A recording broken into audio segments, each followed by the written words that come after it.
Hello, we are live. Hello, everyone. Good morning. Well, I guess no, it's good afternoon. Welcome to the Wonder Series. It is Wonder Wednesday. It is great to be here with you today and with my special guest, who I'll tell you a little bit more about in a minute. So what is the Wonder Series? The Wonder Series is a weekly conversation right here on Facebook and goes live on YouTube also, where you can ask the questions basically that you've been wondering about in the areas of health, wellness, personal development, and bringing a little bit of fun back into your life. Today, I'm really excited to talk to my special guest and my dear friend, Annette Poliwka. Annette is an environmentalist and an adventurer who empowers women to get outdoors. Annette, hello. Thank you for being with me. I'd love for you to elaborate. Tell everybody a little bit more about you, what you do, and where you are. Of course. It's morning still where I am.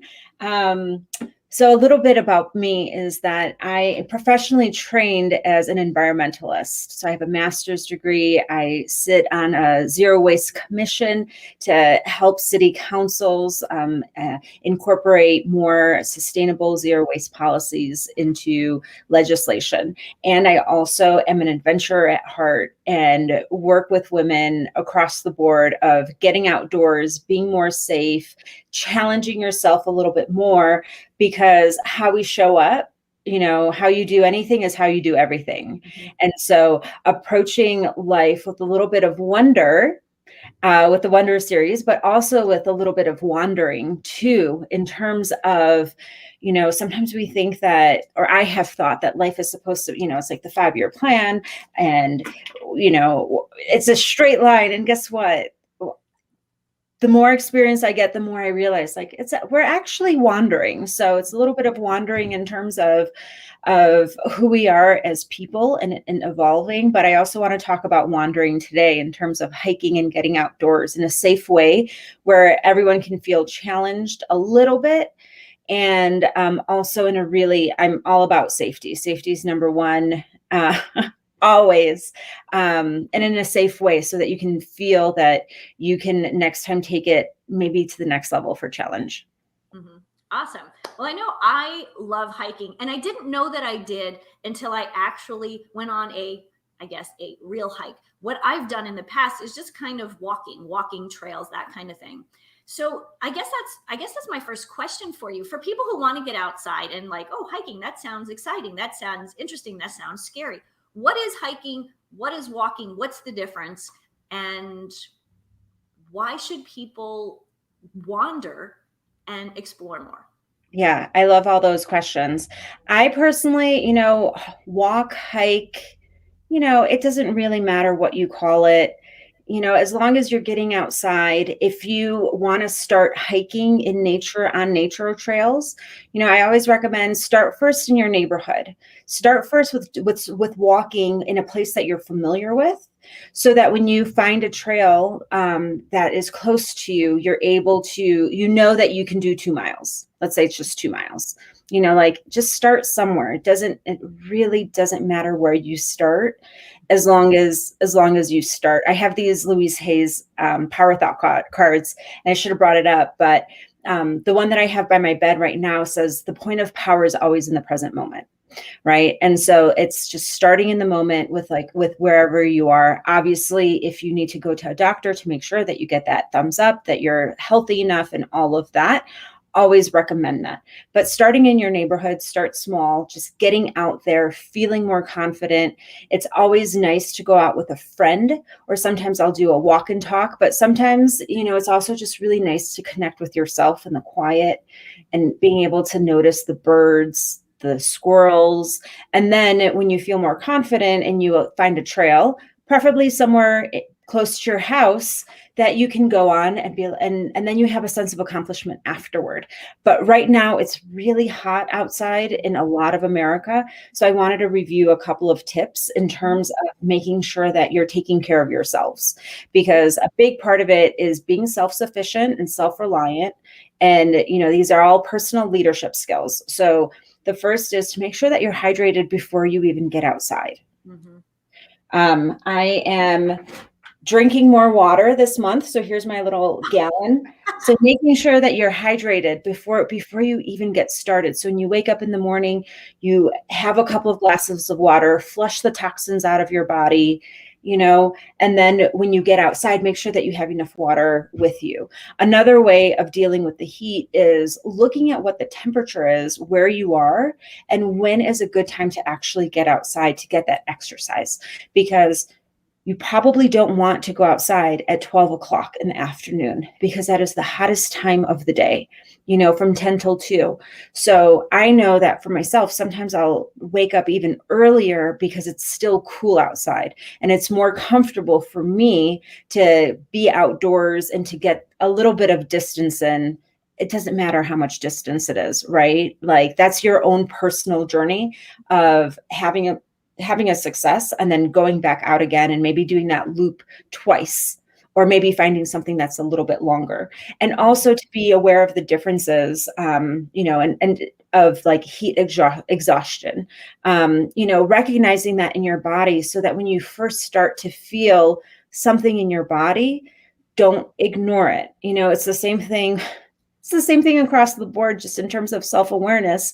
When you have that feeling, that butterfly feeling of like, oh, something's not right, you have to trust that instinct. Mm-hmm. So finding shade, drinking some water, chilling out, maybe you want to tone it down a little bit. So everyone knows themselves the best in terms of how to get out there or how to protect yourself the most, because like I said, safety is number one. It's sort of boring, but it has to be that way. And it allows us to push ourselves as time goes by.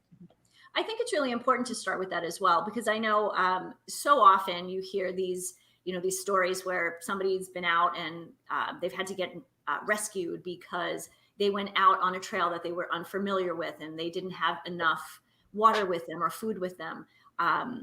And I think a lot of us, when we go on vacation, whether it's a staycation or we go out someplace, we think, oh, we're just going to go for a little walk around, the park, or walk around, the hill, or whatever it might be, the trail. I think a lot of people don't really think about what they're actually doing. It's just, oh, we're just going out for a walk. But there's so much more involved when you're outside in nature, because it's not really easy to, quickly grab a soda, grab a glass of water. These are all things that, really you do have to prepare ahead of time. And I guess preparation is number one. Preparation is definitely number one. A great tip to share with our audience today is that when you're walking in your neighborhood at home, assuming that it's flat, so we'll just make that assumption, I like to time myself. And it's not about having a faster time. It's not about that at all. It's about knowing, okay, it takes me about this long to walk a mile. And it's just a ballpark, so that you know that when you're going for that walk, when you're on vacation, or on a hike, assuming it's the same elevation, if it's also flat, that, oh, if I want to be outside for 2 hours, that means that I might get around this many miles. So I know for me personally, depending on who I'm with and depending on the mood, maybe a mile is about 20 minutes. Mm-hmm. And if there's more elevation, or if I'm just like slow and just have, and I'm like not paying attention, and, because for me, it's not all, it's not about the competition, right? Mm-hmm. It's just about being out there. Yeah. So sometimes it takes half an hour, but I also know that if I'm on a harder hike, maybe it'll take 45 minutes, 30 to 45 minutes, or even an hour for a mile. So just knowing that in advance, and there's no such thing as failure. It's just feedback. So it's just information that you have in your back pocket of, oh, I've been walking for an hour. So, or, oh, I've done a mile. I feel like a lot of people have Fitbits, and even on your iPhone, there are a lot of different kinds of trackers. You can use Strava, MyFitnessPal. I mean, there are a million options that are out there, and you find what works for you, so that and that you have that benchmark. That's a good point. I hadn't really thought of it that way, but you're right. I know exactly how long it takes me to walk a mile. Mark and I, there's a trail not too far from us We do, during the week, we do 4 miles every day. On the weekend, we'll do maybe 5 or 6. And I know exactly how long it's going to take us. And so yesterday it wasn't very hot here. So I opted not to bring water along with me, because I had hydrated before and I knew where I was. I knew it would take us about an hour. So I felt confident that I could go and just kind of do it on my own. But I never really thought of it that way. Like, it takes me, 17 minutes to walk an hour, because I actually have timed myself in the past. Haven't done it lately, but it's a very good point that if you have a better idea of what you're doing, like if you just start walking and you think, oh, I'm doing great, and you can just walk too far out, you still have to come back. Yeah. I Yeah. think that's an important part, And going I think, walk is great, but you do have to get back. So, loops are good for people who are beginners. yeah, and it's really wonderful to have that loop that's close to you, that that's your go-to. Again, at a different point in my life, I would have been like, oh, that's sort of boring. But I live by a golf course. I know that if I take the longest route, that it'll take me about an hour and a half. And I know the miles, and I know, oh, actually I could fit this in right now. And I know where the bathrooms are. And I know, like, I know that information, and it can end up being a really easy go-to instead of always thinking, oh, what am I going to do next? How long is it? How long is it going to take me? What do I have to bring with me? Like the snacks. And also to always tell someone where you're going. If you're going on a longer hike, or if you're going on a trail that you haven't been on before, or if you're hiking by yourself, always let someone know what route you're taking. I have some friends who actually have access to where I am all the time on Google, and I'll let them know. I'll say, hey, by the way, I'm going on this hike. It's about this many miles. I anticipate I'll be back at the car at this time. If you don't hear from me by this time, send me a message, because sometimes I just forget. So sometimes I'll set an alarm so that I can text them to let them know, hey, I'm back, I'm safe, everything is good. So that there is that accountability, so that you would just stay, again, back to the being safe. Right, exactly. I love that. And I know with my family, we all have that Life 360 app. And so they know I'm home right now. But I think, again, that it really is important. Again, we go back to safety first. So what about for those of us who are a little bit more advanced and want to go out for that, that hike out in the woods? Maybe it's a first time. Maybe it's, we're bringing somebody along who's never done it before. Take us through what you would do or what you recommend for that type of an excursion. Right. So the first thing I do is if I'm going out with someone else, I try to get a benchmark of where they are in terms of how healthy they are, how fit they are, what kind of an experience they're looking for, because that's always the first thing. Because when you don't have that alignment, one person is having a great time and then the other, and I've had this experience where someone has told me, hey, you don't go fast enough and this isn't aerobic enough for me.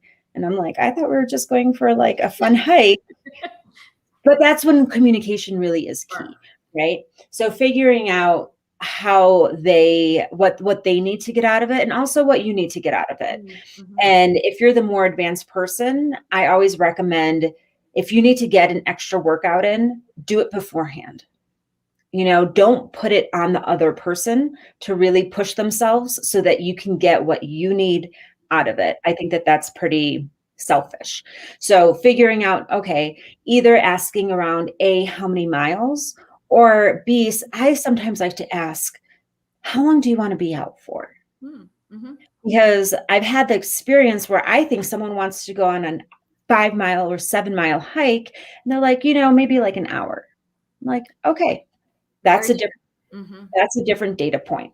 So figuring out what kind of a figuring out what kind of a trail you want to do. If you want to do like a big hill or just something flat, so that you're both on board and enrolled in it, right? Making sure that you both know where you're going. Both people each person is responsible for themselves at all times. Mm-hmm. Okay. Making sure that someone else knows where you're going. An app that I really like to find trails is called All Trails. And you can put in like the town that you're in, or if there's a regional park, you can put that in, and it shows a bunch of different trails in the area. And what's really nice about it is you can also search by distance. You can search by easy, moderate, and hard. You can search by if you want it to be a loop or an out and back. Or point to point is when you can park one car in one location and another car in another location. So you're walking from one car to the other car. It takes a little bit of coordination, but doable, especially after COVID. As more people are getting vaccinated and we're integrating into society more, so that you're both have enough water and snacks, and have a conversation in advance of, do we want to stop to have lunch, or do we, so that everyone is just really well prepared. And I always like to take more with me, to be over prepared, and I might end up carrying a little bit of extra weight. But for me, it's like, what's the difference between 1 liter of water and 2 liters of water? Really not that much. I like to use a water pack. So oftentimes people get like a camel pack. So it's like this little tube that you can just sip on. There are pros and cons to that. The pro is that you always have access to water, and it's really easy to drink. The con is that you actually can't, it's a challenge to keep on top of how much water you are drinking during the hike. Mm-hmm. So if you might run out of water, or B, you might be too cautious with it and not drinking enough water so that you don't run out of it. But having a Nalgene bottle is also like a super easy option too. Yeah, I could see that with the camel pack, because you can't see what's in it. I mean, you can kind of feel how heavy it is or how lighter it's getting, but that having that visual with a bottle is good. But I think, if you've used the camel pack before, it's something that you do get used to. Yeah. And everyone has their personal preference. So for example, I'm actually going to do, I don't think I told you this, but I'm doing a big backpacking trip. And sometimes I don't like to talk about the big backpacking trip until it's done. But it's going to be 2 weeks on the trail.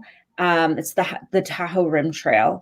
And I'm going with a girlfriend of mine, and she doesn't like the camel pack. So her preference is the water bottle. Mm-hmm. And I said, you know what? I will always stop, or we can set a timer so that we're always remembering to drink enough water and to do a water check, because the last thing that you want is to feel dehydrated. Yeah. Because there's so much, people think, oh, I'm thirsty. There's so much more to being dehydrated than just being thirsty. And it really can be dangerous. So Here's a question. As an environmentalist who goes out into nature, what are some of the things that those of us who don't do it very often, what are some of the things that we need to know to be cognizant of when we do go out? Yeah, the biggest thing that I will emphasize is leave no trace. And that is ultimately to leave the area in a better position than it was before you even found it. So staying on the trails, not littering, not leaving your doggy bags behind, and if you see litter, or if you see garbage, to pick it up, because oftentimes people will say, well, that's not mine, I didn't do it. You know what? It doesn't matter, right? If it's there, and if it's easy, or even if it's not easy, or sometimes I'll just go on hikes specifically with a garbage bag, and I'll just pick up whatever I find. And oftentimes people think of litter on the trail as like these big water bottles. That's oftentimes not the case. It's usually like the smaller, like a bottle cap or a cigarette butt, like these smaller things that you don't necessarily see right away. But once you zoom in, you're like, oh, there's actually some trash here. So leave no trace is really the biggest thing, because you're being respectful to the wildlife, you're being respectful to the park, you're being respectful to the people who built the trails. Like, you don't want to stomp on wildflowers, or other grasses, whatnot. So that's really the biggest thing around leaving no trace. I think you make a good point with that. It's those little things. Like, I know on our trail, there's a lot of cyclists that go on our trail because it's pretty flat. And I'm always picking up those little packets of gel, those gel Mhm. packets. And I know people aren't throwing them there; they're falling out of pockets and stuff. And I think it is important to be cognizant of what's there, because if even if you didn't do it, somebody did it on act by accident. If you leave it, if the next person leaves it, it'll be there forever. And so I think it's really nice to be cognizant of what's around you, what belongs and what doesn't. Yeah, and I go with the intention of, or with the idea that like it wasn't their intention to litter. Like really, Mhm. are we really like doing that these days anymore? No. I'm just gonna best of intent, that everyone has the best of intentions, and that, like you said, like it fell out of their pocket Mhm. or whatnot. And Right. yeah. So we're running short on time. So I wanted to ask you. So I have two more things to ask you. What's one thing that we haven't touched on that you would like people to know? Hmm. I would say one thing, one thing is to just try something new. It's the summertime. The summer is fun. I know it is really hot outside in a lot of different places, but I'd encourage people to try something different, try something new, try something that you haven't done before. Like I just started stand-up paddleboarding, and it's Ooh, slightly fun. terrifying and also fun and all the stuff, and entering it with a beginner mentality of it's okay to not be an expert. It's okay to not be good. And it's actually really fun to say, you know what? I know nothing about this. How do I get to learn good habits about this new sport or this new thing, whatever it might be for you? To wake up your mind and to have that childlike wonder. It's like the Wonder series, the Wandering, like it all really, ties together in terms of we have this special time. And I mean, obviously it's not the same like in Florida and like Southern California, but we have this special time where it's warm and we get to have some fun. So what is that fun, and what is that thing that you may have always wanted to try doing, whether it's hiking or getting on a stand-up paddleboard or mountain biking or whatever it might be, is just to take that first baby step to get you to that next thing, to just see how you like it. I love it. I love it. And wondering and wandering really do make for that healthy, happy life that we're all looking for. And realistically, it brings more fun into our life, because being healthy is great, being happy is great. But if you're not having any fun doing all the things that you're supposed to do, what's the point? Right? Yeah. Yeah, one of my coaches taught me the mantra of be comfortable with the uncomfortable, Wow. because regardless of what it is, whether it's trying a new sport or hiking longer distances or trying a new business idea, there's always these tweaks of up leveling that are sort of scary or are uncomfortable. And being more comfortable with that just up levels you. So ultimately, all of this play makes you a better parent, it makes you a better friend, it makes you a better business person, because you're also filling up that cup, so that Absolutely. when your personal cup is more filled, you get to show up in a different way, and you get to show up in a way that is more fulfilling for yourself and your personal goals and for the people that you love around you. I love it. That was absolutely perfect. Thank you, Annette. I know you have something that you'd like to share with our group. Can you tell us quickly just about your free gift? Yeah, so I put together the 10 essentials for hiking. So this is something that you should bring with you on every single hiking adventure that you go on. They all fit into a little backpack or into like a fanny packs, have become more popular these days. So I'll share that with you. Is it okay to share my Instagram as well? Absolutely. Absolutely. Should I just put this in the chat? Yep, put it in the chat, and then I'll make sure that it is posted separately on each of our social media platforms so everybody can find you and grab that essential list. Right on. And I also added my Instagram. So I sometimes go on these adventures. Sometimes they're fun. Sometimes they are, I feel like with Instagram, there's always this imposter syndrome, where everyone else is doing something. And, for me, it's really around just trying something new. And I just try to be real about it, because sometimes I'm good at stuff and sometimes I'm not good at stuff, but it doesn't matter. It's all about trying, right? It's just about trying. Thank you, Denise, so much for having me. Absolutely, Annette. It's always great to see you and to chat with you, and always love following you and seeing what you're up to, because everybody, if you are wondering or want to wander a little bit, follow Annette. She's always doing something fun, going on hikes, going on mountain bike rides, all sorts of fun stuff. And she just told us that she just started paddle boarding thing. So keep up with Annette and the adventures of Miss Annette Poliwka. Thank you, everybody. Annette, again, thank you for being here. Thank you, everyone, for joining us here at the Wonder Series, where our goal is to help you think outside the box and wonder a little bit, and maybe a little wandering too. So we'll be here next Wednesday at 12 p.m. Central Standard Time. Till then, I'll leave you with this: healthy living, happy life.